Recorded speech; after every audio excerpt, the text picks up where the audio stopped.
les juifs ont souvent été protégés par les musulmans.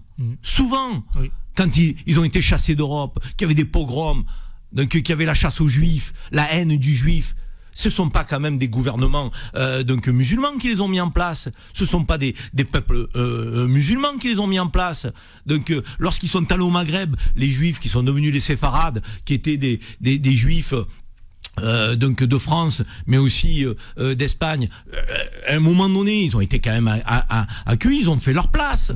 Donc pour certains, ils ont épousé la culture orientale.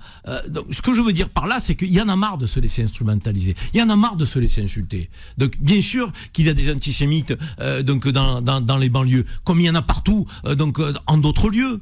Bien sûr qu'il y a de l'antisémitisme même chez des gens qui sont de confession musulmane, comme il y en a chez tous les croyants. Donc il faut qu'on arrête avec ça. D'essentialiser, d'amalgamer. Donc à un moment, la grande mosquée de Paris, pendant la Deuxième Guerre mondiale, elle a caché des juifs pour éviter les rafles.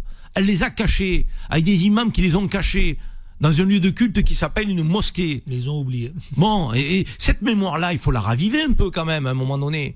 Qui a libéré Notre-Dame de la Garde à Marseille, Notre-Dame de la Garde, lieu symbolique du catholicisme sur les hauteurs de Marseille. Donc c'est un bataillon de tirailleurs algériens.